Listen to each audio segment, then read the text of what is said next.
Hello, ladies, gentlemen, and random monsters. Welcome to the Missing Members once again. I am James with the Games, and I am your host. And today, we'll be doing Doom and Destiny. But first, I'd like to go ahead and do a mission statement with you all.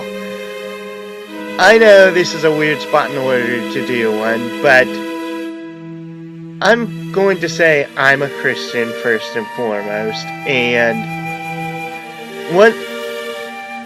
my goal with doing this entire Let's Play channel, and I hope this doesn't offend anyone, is that I want to go ahead and basically get the word out that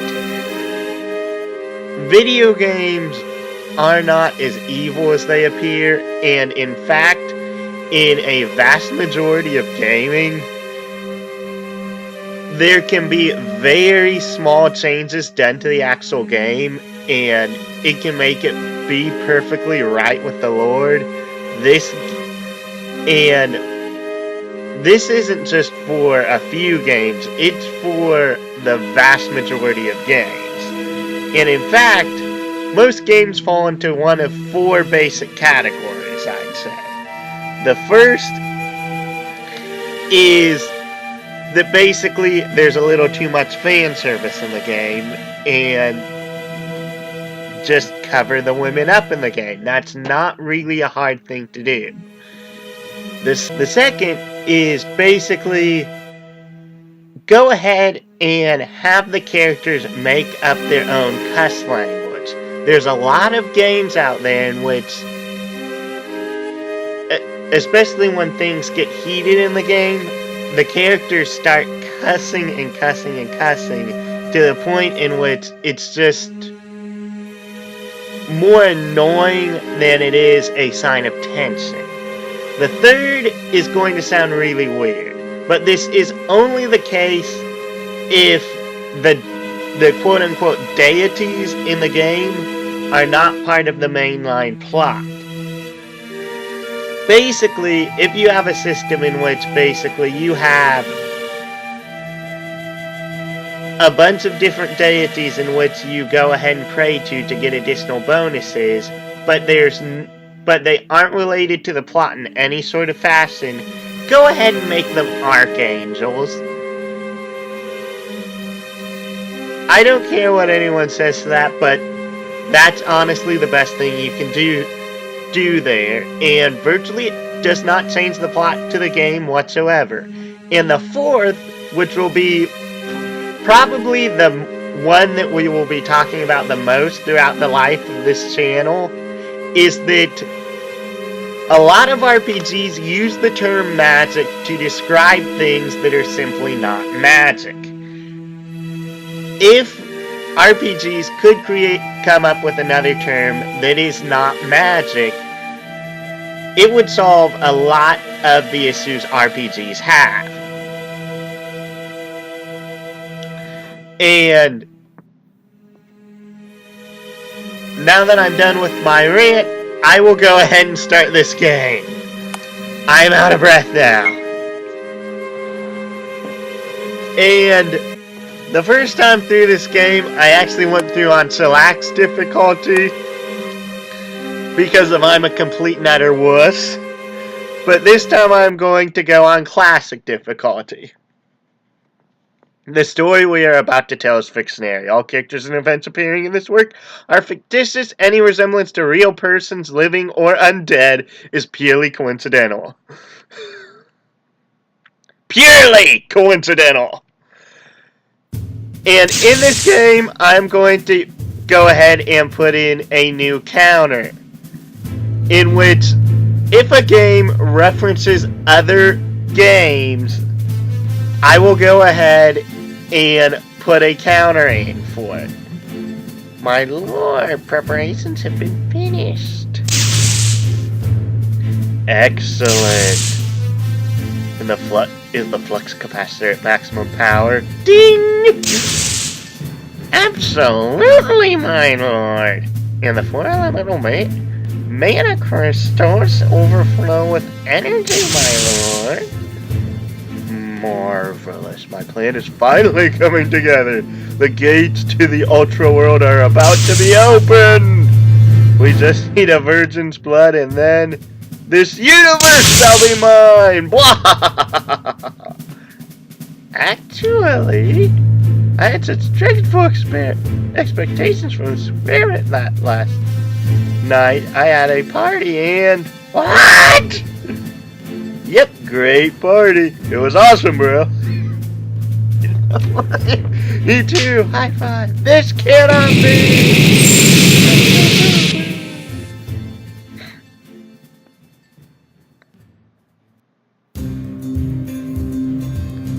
Episode 1, Sellers and Lizards. And I will be right back in a second. Okay, I'm back now. Awesome role-playing! Big night! I hope we'll start a new D&D campaign. I'm so excited! Ding! Calm. Actually, I need to give these 4 guys different voices because I'll be doing these 4 characters pretty much constantly through the game. Calm down, Nigel. Benjamin, the game master, told me he wanted to play something different, something that's not the usual D&D. What are you... I can't do voices. What, are you serious, Mike? Crap! I spent the entire afternoon filling out the character sheet for tonight. Easy, Johnny. Yeah, Francis is right. Chillax, Johnny. It's just a game. Last night, I heard the master. He told me exactly the same. He wants to play something new. Come on, guys. Let's go inside. I'm going to give Nigel a nasally voice just for the heck of it. Okay, and now I'm going to go ahead and get this chest over here, which has nothing in it. No answer. You found nothing! I actually didn't get that on my first time through. And you found Panito! Which is very strange because that's actually a late game healing item. And daggone it, why won't it pause? Oh wait, I haven't unlocked the menu right. Never mind, you have found a shovel. Why should we pick up this shovel? It might be useful. Yeah, in a muck! I actually don't understand that reference. And no, you can't pick up the weeds. And into the basement. Is this Benjamin's cellar?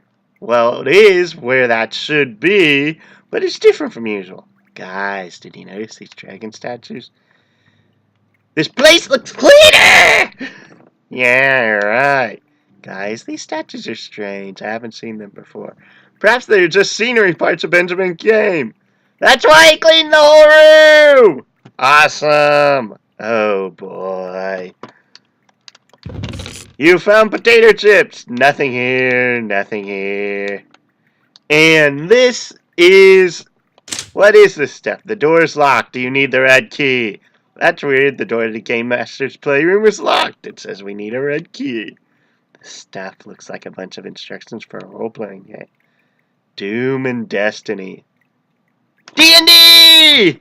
Boring. So, do you want to hear it or not? Actually, I'm going to say no, please no. Morons! But just in case, I take these handbooks with me. I just learned that. So, X to open the menu. It's hammer time! Oh my goodness.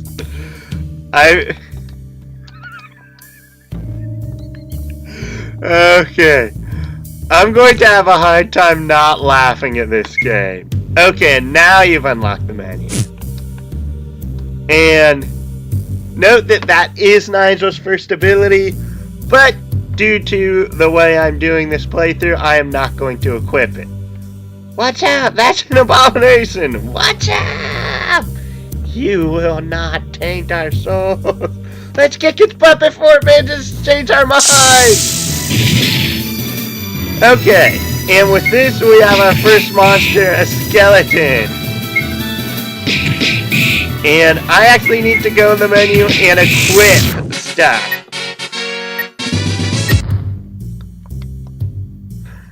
We beat a skeleton.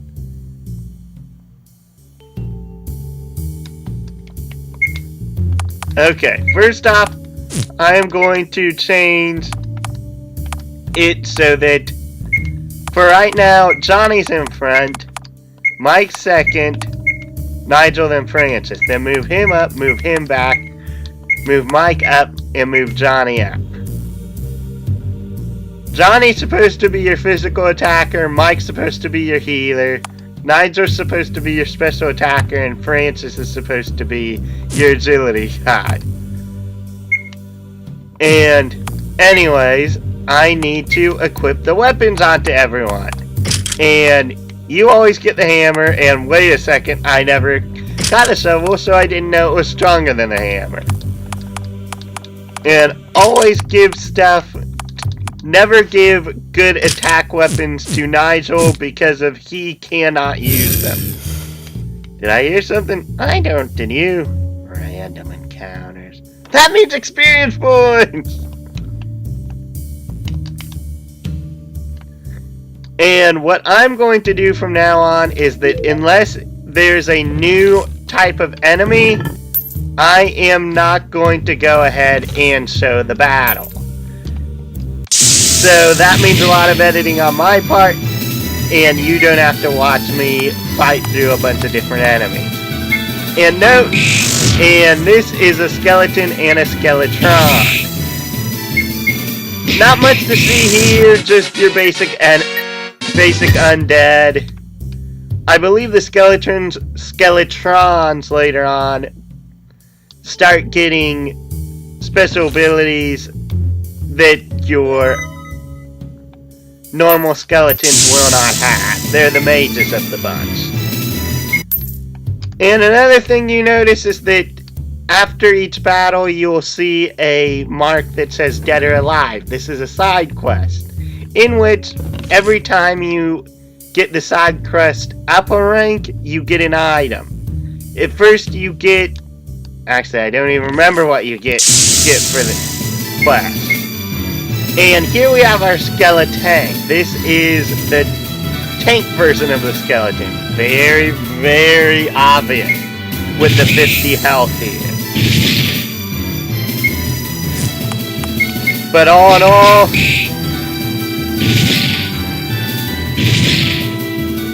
not too bad at this point in the game, but you do want to try and complete all possible side quests, because for example, when you max out on bronze, you open up silver. When you beat silver, you open up gold for that side quest. Dead or Alive, basically the requirements are destroy undead. When you complete gold rank Dead or Alive, you get an item called the Shinigami Emblem, which is one of the best items in the game. I actually didn't unequip the item until around chapter 7. That should tell you something.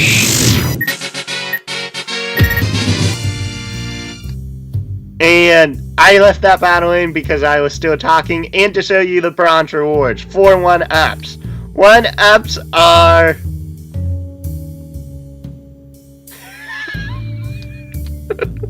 Sorry, I didn't voice that. I'm busy talking the game mechanics, and you have found a tankard. This is your very first shield in this game. I kid you not, it acts as a shield. And I'm going to put that on you, and this on you. And since Nigel's the only one that ever uses Spirit, I am going to give that to him. And please, oh please, Mike, you need to heal. Also, this game, due to the fact it's an RPG, I am going to do something a little bit different for the death counter. I will only go ahead and put in every 3 character deaths is 1 death on the death counter. I won't do game over. I'm not making it a game over since it is really hard to get a game over in this game. But anyways, back to fighting the skeletons, and I'm sorry for leaving so many of these random battles in here. It's just, I keep talking, and there's more random encounters. This is being done live, not post-commentary. So, I apologize for this. Oh, is that the only way to head? All evidence points to this. What? We can't go down without a ladder or rope. Okay, and now a cardboard helmet. This is also one of possibly your weakest pieces of equipment. All it does is increase your health by a little bit. But anyways, oh, here's a book. And Mike learned Heal Bruise, which is your very, very basic healing skill in this game. Good, some useless power for Mike. Come on, Mike, come equip with this new power. Hey, wait, I think I can't do that right now. I still don't have an ability score higher than 15. Oh boy, you suck hard, man. We told you not to mess around, but you never listen. Sometimes I fear you could be dead. Chillax, guys. It's just a game. Next time I'll set an ability above 15 so I can equip this power.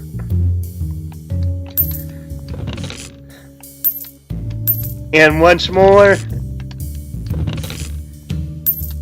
it's one thing if it's a normal cuss word, but don't take the Lord's name in vain, please. That's one of the things.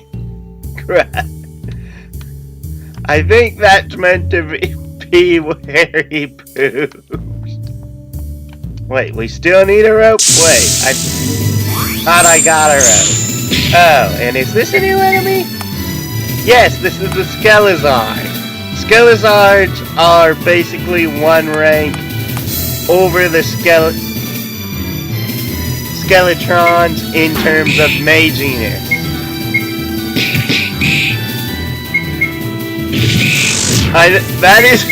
That was a really weird term to say. Maginess. And I leveled up in the previous fight that I cut out. But I'm probably going to level up on the nearby boss, so I decided to take that out to show you how level ups work then. And, oh right, I didn't get the stupid rope from over in the left room. I'll be right back when I do that. Okay, we're back again, folks. Sorry about that. This is one of the few times in which the game expects you to already have an item in a previous room before you reach a certain point. This game doesn't do that very often. Anyways, we go down here, and that's nothing. Monster-o-matic. Wait, there might be a trap. Chillax, they can be trapped without a warning. So that's how monsters are created. And note, this is a jelly, and I believe it doesn't even give you anything. Game gives you 6 experience points. And welcome to die. Welcome to die. Welcome to die again.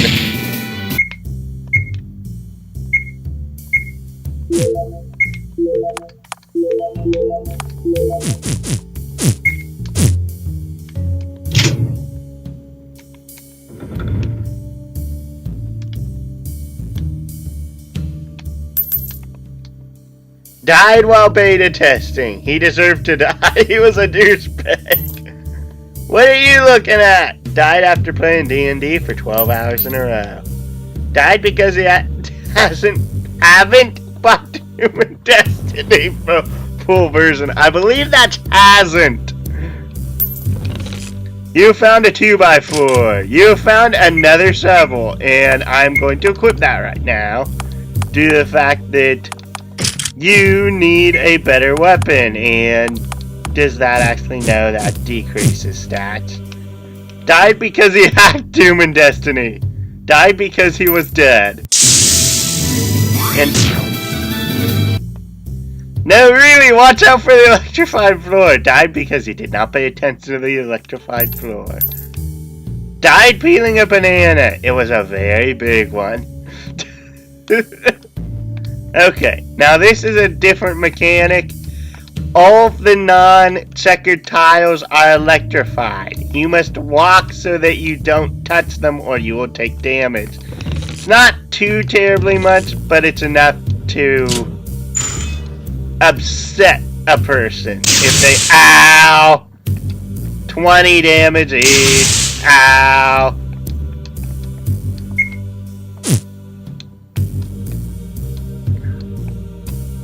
And now we're in the clear.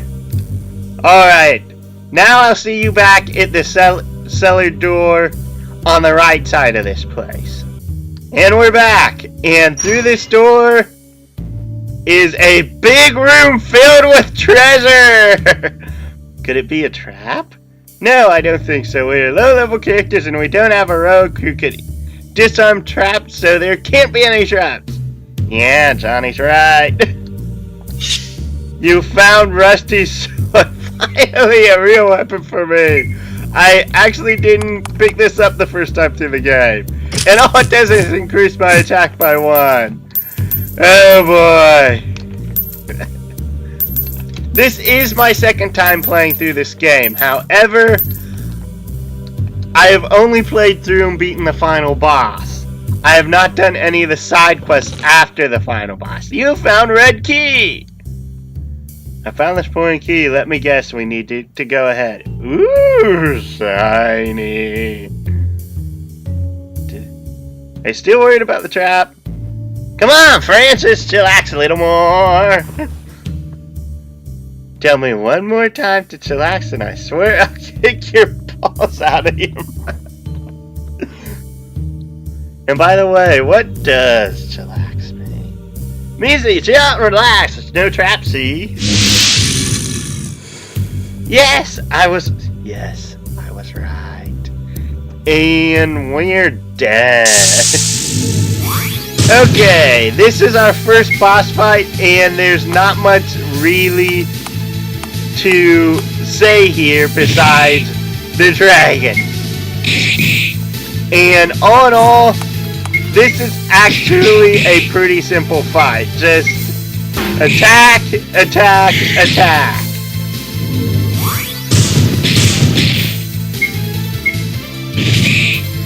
And hope you get some crits in here.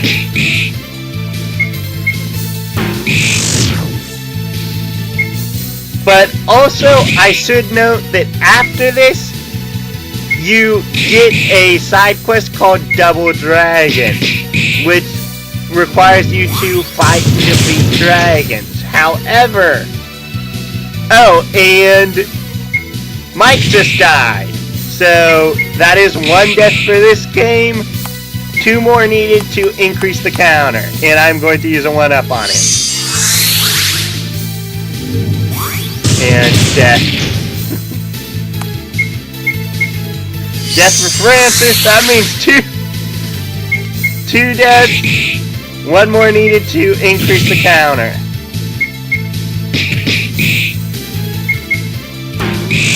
And the bosses are dead! And we have gotten to level 3, everyone. And now, what am I gonna do? Might increases your health and strength. Charisma increases your MP and spirit, in which I pretty much only ever increase charisma on Michael, and a very small amount on everyone else. Grit increases resistance, which decreases damage, and crit, which increases the chance of a critical hit. Dexterity increases evasion and speed, which are both self-explanatory. And I typically balance things out between might, grit, and speed, depending upon how I want to do my characters. The other problem is that I really hate this about this game. The music stops when you're leveling your characters up, which is very, very just boring in a sense, making it. And I am going to put all 3 points into strength. And you find a dragon scale armor and a dungeon scale vest. Awesome, we beat the dragon! And a dungeon. Whatever it was. I think I pooped myself!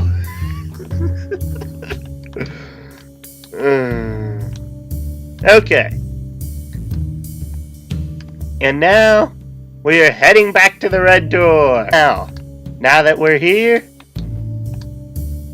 I think we're gonna end it off here for now. Because I know what's going to happen next, and I'm not going to spoil it. And besides, I don't want to go ahead and make this video any longer than it already is. Like and subscribe if you enjoy this video to hop aboard this, to go ahead and board the Starship LP, where no matter what happens, I hope we go ahead and broaden your horizons and you have a good day. Until next time, everybody!